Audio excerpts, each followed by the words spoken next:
ہم کچی عمر کے وہ سمجھدار لوگ ہیں جنہوں نے خواب دیکھنے کی عمر میں اپنے خوابوں کو ٹوٹتے دیکھا ہے، اور پھر اپنی ویران آنکھوں پر کوئی رنگدار خواب سجانے سے ہمیشہ ہی خود کو روکے رکھنے کی کوشش میں وقت سے پہلے ہی خود کو بڑا ہوتے ہوئے دیکھا ہے۔ ایک حکیم نے مرد سے کہا، عورت صرف 3 چیزوں کی طلبگار ہوتی ہے۔ عورت نرم مزاج ہوتی ہے، اور وہ ہمیشہ مرد سے نرمی کا برتاؤ چاہتی ہے۔ وہ ہمیشہ محبت کے احساس میں رہنا پسند کرتی ہے۔ وہ ہمیشہ چاہے جانے کی طلبگار ہوتی ہے۔ نمبر 2، عورت محبت میں بہت مخلص ہوتی ہے، اور اسے چاہ بھی ہمیشہ مخلص کی ہی ہوتی ہے۔ وہ چاہتی ہے کہ جس سے وہ پیار کرے وہ صرف اور صرف اسی کا ہو، اس کی محبت خالص اسی کے لیے ہو، وہ سوچے تو صرف اسی کو سوچے اور چاہے تو فقط اسی کو چاہے۔ وہ جس سے پیار کرتی ہے وہ اس سے لڑتی ہے، جھگڑتی ہے، روٹھتی ہے، نخرے دکھاتی ہے، اور یہ عورت پہ جچتا ہے، کیونکہ وہ چاہتی ہے کہ جب وہ روٹھے یا لڑے تو مرد اسے پیار دے۔ وہ صرف پیار پانے کی ضد کرتی ہے، اور وہ جب یہ سب کرنا بند کر دے تو سمجھو اسے آپ کے احساس اور پیار کی ضرورت ہے۔ اگر تمہیں زندگی کی حقیقت معلوم ہو جائے تو بے شک تم کوئی اور ساتھی نہ چنو گے سوائے عشق حقیقی کے۔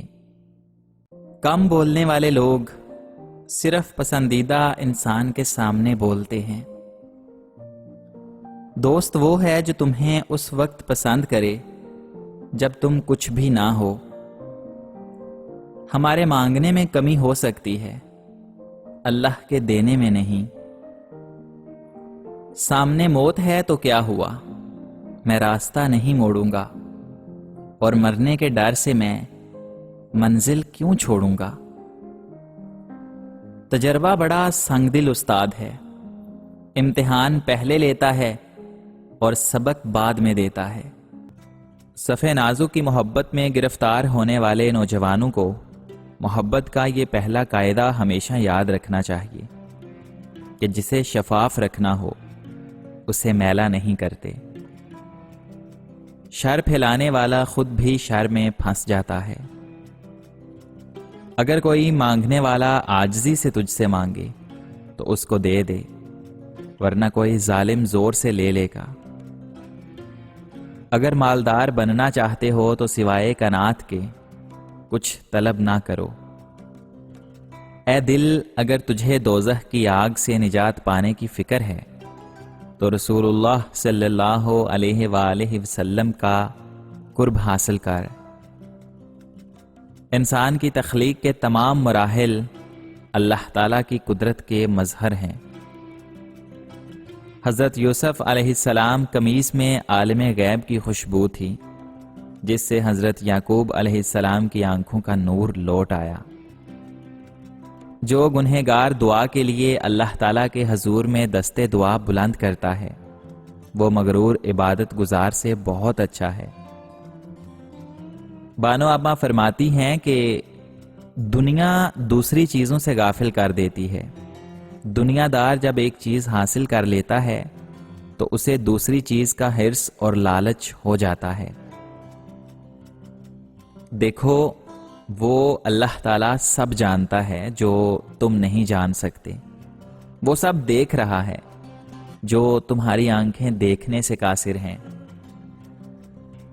جب احساس ہو جائے جس نامحرم سے آپ محبت کرتے ہیں وہ آپ کا محرم نہیں بن سکتا تو خدا کی رضا کی خاطر پیچھے ہٹ جائیں، تاکہ جب یوم آخرت وہ رب ذوالجلال پوچھے، اے بندے تو نے میری خاطر اپنی کون سی پسندیدہ چیز چھوڑی، تو تمہارا دامن خالی نہ ہو۔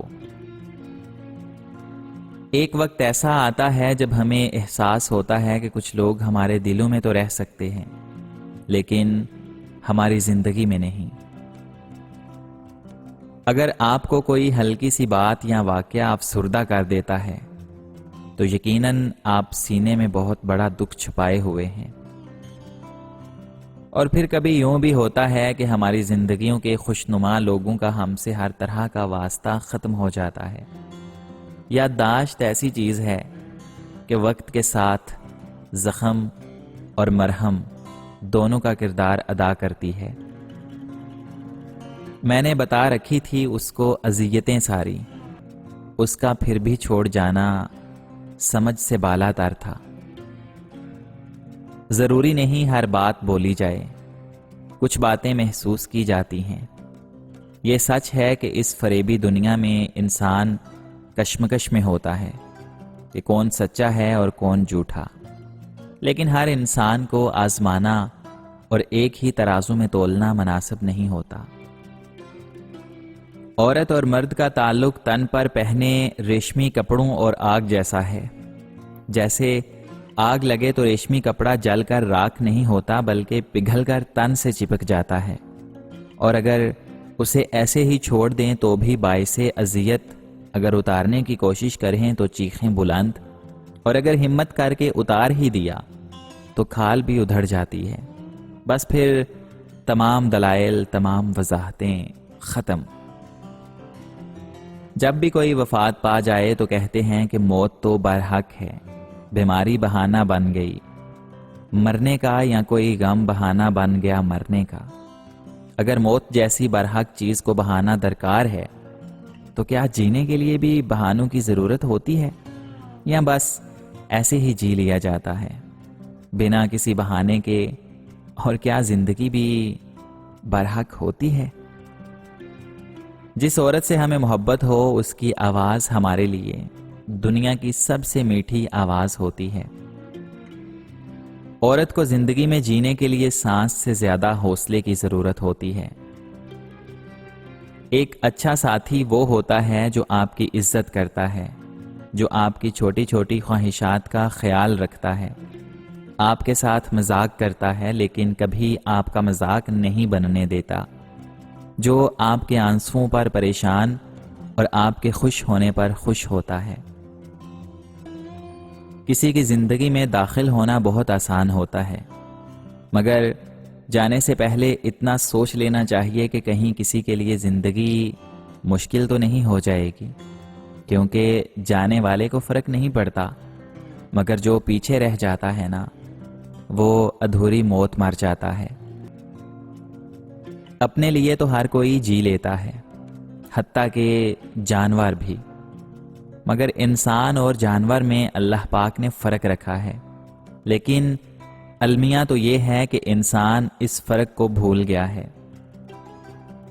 لوگوں کو دوسروں کے بدلے ہوئے رویے نظر آ جاتے ہیں، مگر اپنی حرکتوں کا پتہ نہیں ہوتا جو ان رویوں کے بدل جانے کی اصل وجہ ہوتی ہیں۔